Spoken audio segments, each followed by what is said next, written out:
Hello, everybody. I'm JackieKCooper here with Walker the Intern. and it's Deep Dive. That it is. But we talk before we do these. Mm-hmm. We've got to start having different opinions more. Yeah. The whole idea of this, when I thought about it, was for you to have one side, me to have the other side, and then I think this is our second one, third one. This is our third one. Third one. Yeah, we did. Final Destination. Yep. What was the other one? Thunderbolts. And now this one is Mission Impossible Final Reckoning. Yep. And we both enjoyed it. Yeah. All right. You're more the expert because I've seen them all, but I don't remember all of them. Yeah. You've seen them all. Yeah. This is number 8. This is number 8. And is it the final one? They're saying it's the final one. I know they're saying it. What do you think?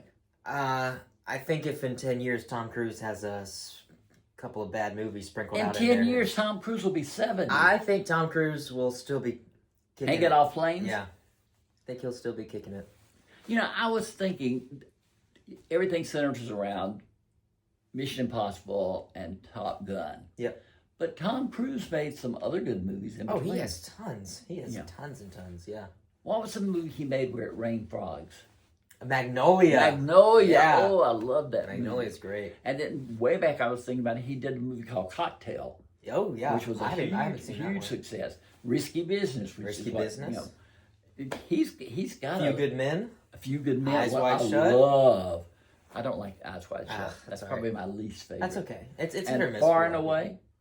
people. Yeah. Wasn't that he and Nicole Kidman? Yeah. Rain Man. Rain Man. Look, we could just sit here and Minority Report. that was a sci-fi. Yeah. He's got tons. Tons.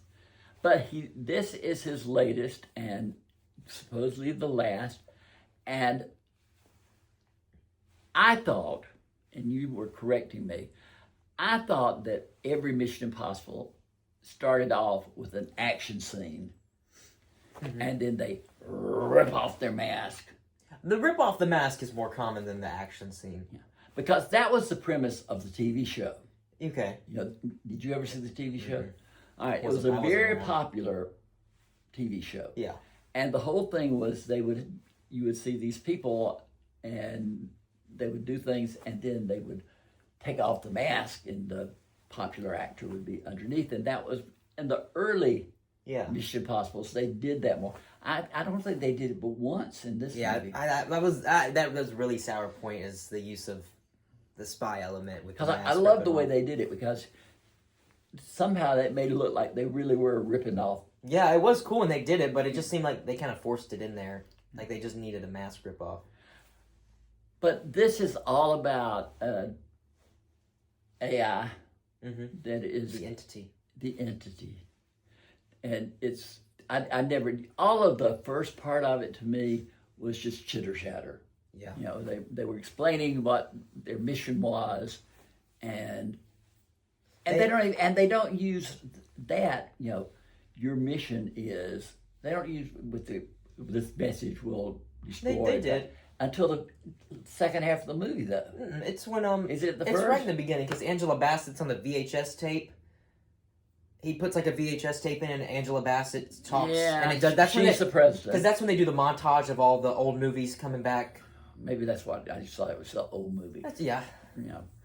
The problem with the hour and a half of exposition is you already got all the exposition in the last movie because Dead Reckoning and Final Reckoning are 2 parts of one whole.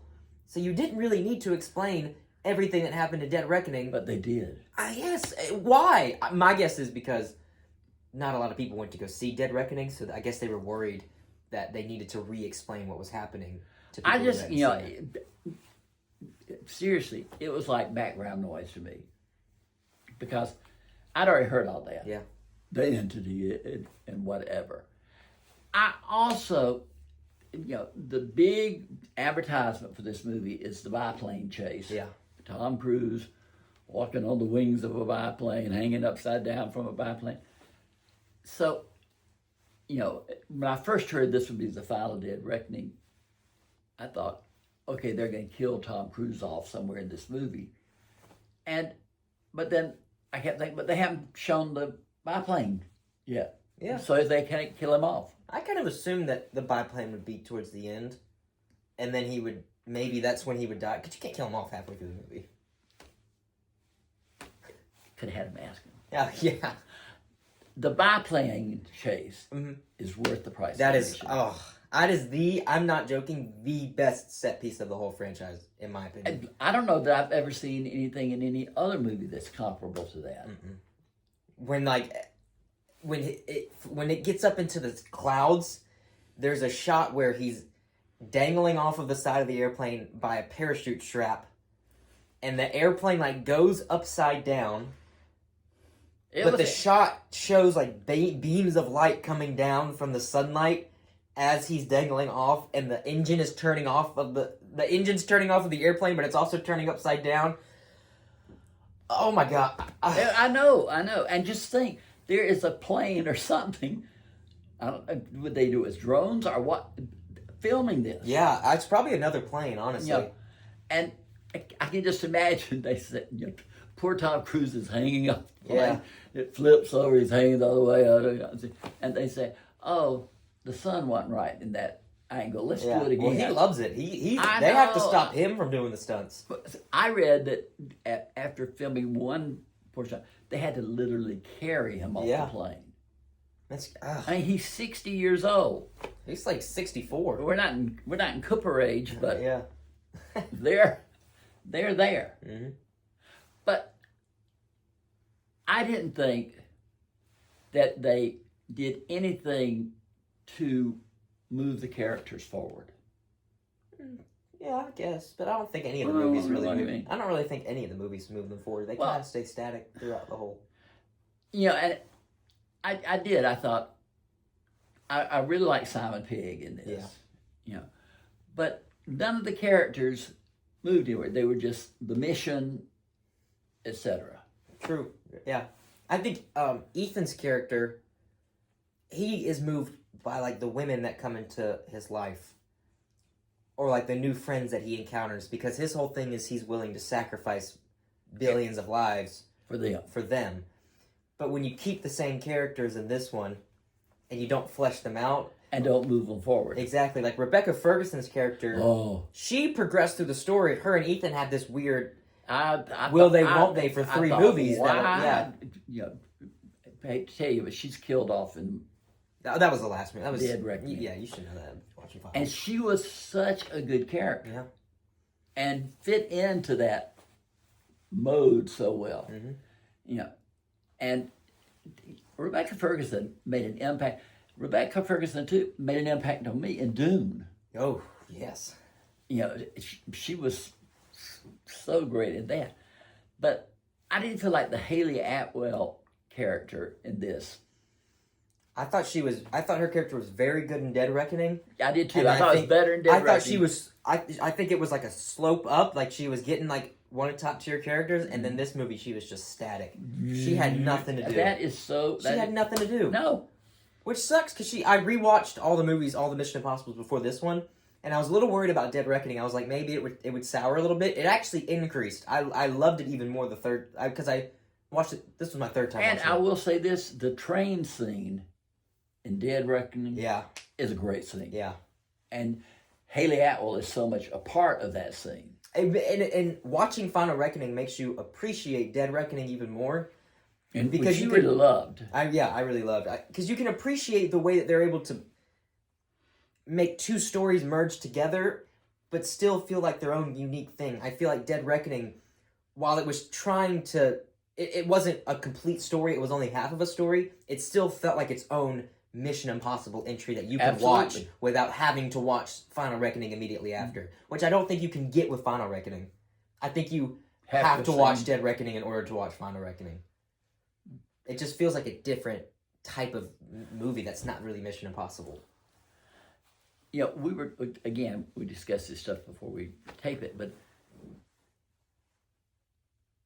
Lilo and Stitch just beat this movie all over the place at the box office, which you said didn't surprise you. It surprised me. The children desire to go to the movies, and parents desire to take their kids somewhere for 3 hours. I just thought, if this is the final Reckoning, final movie, that people would just be flocking in there. And this is the kind of movie that you saw it in IMAX. Twice. I saw it twice. Oh, twice Yeah. you saw it. Okay. But it's the kind of movie you want to see in the theater. Yes. I don't know how anybody could see this at home and feel the same way. No, I don't either.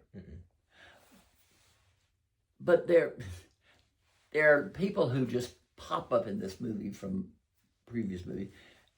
Has Esai Morales been in a lot of? He's only been in Dead Reckoning. He came. That was when he came. As his character was completely off the rails in this movie. I don't know what was going on with him. He was just a completely different character.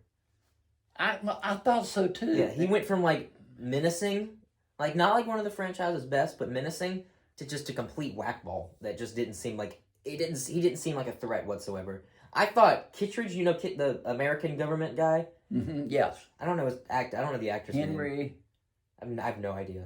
Okay. Kittredge, I thought he was more of a threat than the actual villain of the movie. Well, I guess the entity's the villain, but he was CIA, wasn't he? Maybe Kittredge. Maybe, I don't know. I don't know what his role is. But yeah, to me, that's the AI portion of the entity's going to take over the world was just not that gripping. Yeah, it's hard to feel threatened by a character that's. There is a scene where Tom Cruise goes down to the submarine where the key or it's the source code of the source code. Trust me, I've watched Dead Reckoning 3 times, and I think I finally understand what they're trying to do. Okay. But that, not that any of this rings like, oh yeah, somebody could hang on to a biplane and do all this stuff. But I could, that was not a reach too far. I could reach that, it's Tom Cruise. He can hang on to a plane. But him being in that sub-temperature water in his underwear, because he takes off his suit, and then he just happens to, they've planned it, but somehow, even though he's unconscious, he drifts to the very exact spot where they can cut through the ice and get him, and Haley Atwell's character goes into the water, and it's a good scene because she kisses him to give him air, and then they don't show it, but then they get him back up and are able to bring him back. I thought, somebody in the water that long, that cold, that was a little bit too far. That's understandable. Yeah. I think the first time I kind of felt that way, and then the second time I kind of just let it happen. You said, what the heck? I was like, it's going to happen. This happens, let's just have fun with it. Yeah. But that to me was, but I don't know. They go to this remote place at the North Pole or somewhere. Yeah. It was cold. And they find the guy who was in the scene where he comes in. Yeah, from the first Mission Impossible. Is that the first one? And they bring this guy back, and you don't have any clue when you see him that's who he is. Or I didn't. Well, I did, but... Did you really? Yeah, but in the movie, they don't... If you didn't know, you wouldn't know. Like, they don't show... You know? Because I knew he was coming back. Like, I just know. You turd. It's all up in here. Huh? It's all up in the old noggin. No, I thought, did you just figure that out while you were... Well, there's also so. But anyway, he has a wife. And they give her just these few little comic bits to do. Yeah. And she is so good. She works. It worked. Just her facial expressions, the whole thing, it worked for me. Yeah. And that was just about the only levity in a serious movie. Yeah.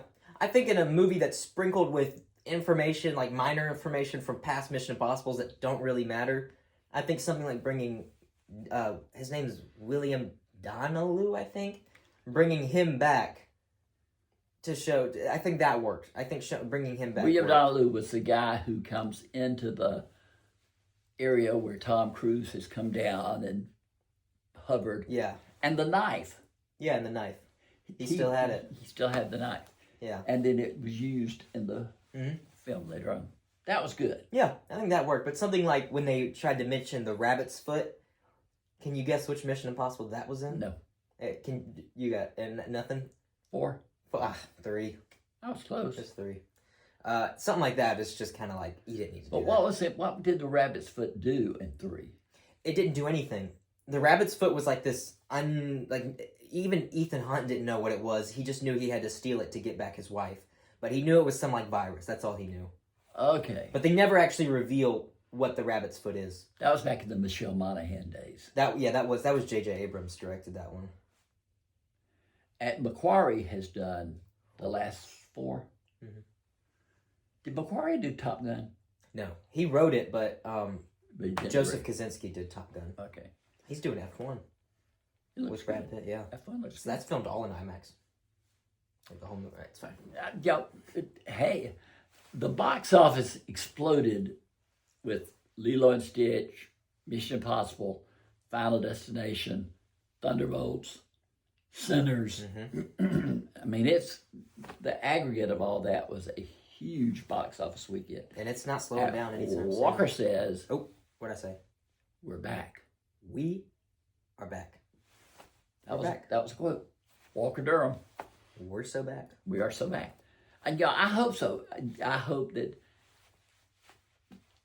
there's just one movie or 2 movies, because as we're taping this, we're looking at a weekend that's going to bring us Ballerina and the Phoenician Project. Scheme. Scheme.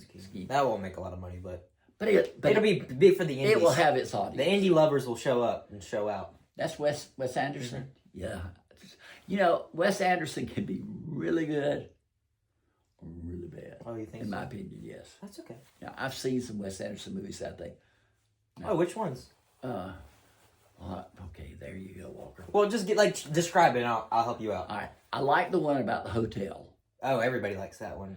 I didn't like the one about the train. Where the Darjeeling Limited? Yes. I haven't even seen that one. I didn't so I like can't- that. Yeah. Didn't like that.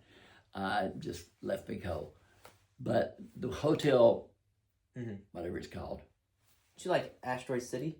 The No, last one? I was disappointed in Asteroid City. See, I was disappointed in it too at first, and on a rewatch, especially with some I don't subtitles. I don't have time to rewatch. With some put some subtitles on. It's a different movie entirely. Because you miss. You miss so much But- stuff because they're talking so fast. But once you can finally read it while they're talking, it starts to click a little bit more.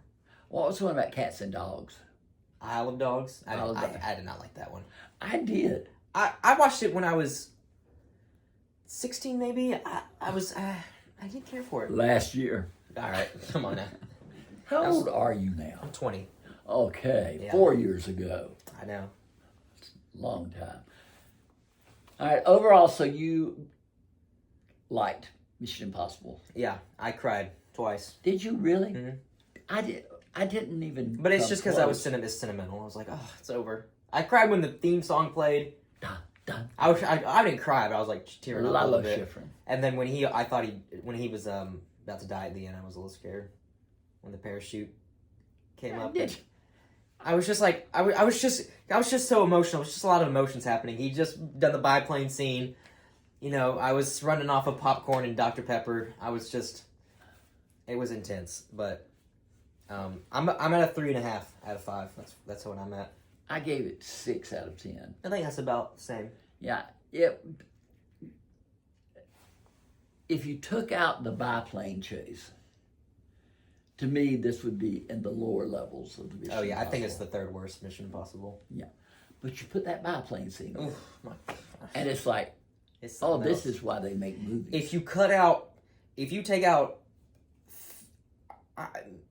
if you cut the exposition, like the first hour and a half to half an hour, you get a 9 out of 10 movie right there. I wasn't around for these movies, and so you definitely were. But remember the scenes? I don't even remember who the guy was, Harold Lloyd or somebody like that. Harold Lloyd. That used to be way on top of the buildings and would walk around on the ledge. Yeah, the clock and Yeah. Mhm. That's almost like what this was. Oh, that's what they're trying to do. Because I remember watching the Harold Lloyd things and thinking, how does he do Yeah. that? He just does And I it. don't think he had wires. He just does it. Yeah. And but it would, with this scene, and they did use the biplane scene to advertise this, and the trailer advertised it and everything. But once it got there, it was better than you thought it was. It is something else entirely. When you're seeing like shots of them flying through the South African, what is that even called? Like, what's that area called? The South African land. When you're seeing like how high up they are from them, and there's just mountains and trees everywhere, his hair is and his hair flat like against his head. And they like go up and turn upside down, and they start hitting each other, and he's got to Don't move you from one wonder to the other. Who came up with that concept? I think it was Cruz. He came up with it, Or that's just. I mean, not sure. But again, we talked about in Thunderbolts. Why did Florence Pugh jump off that building? Mm-hmm. It was just like so it can show her jumping off the building. This was integral to the plot of the movie. And that's what's great about those set pieces. They're not just set pieces. He's actually acting. It's telling the story while it's happening, which I think is that's all Tom Cruise. And the sequence, I would say that's a good 15-minute sequence. Oh, it's probably 20. Really? Yeah. Oh. Well, because it's cutting between that and also the rest of the team trying to catch the entity in the hole, and Simon Pegg's having the heart attack, which I think is really good. That's good. That's good. You're liking the movie. Highs and lows. A movie of highs and lows. Highs and lows. But this, again, we're agreeing too much, but this was our deep dive into Mission Impossible Final Reckoning. I'm Jackie K. Cooper, here with Walker the Intern.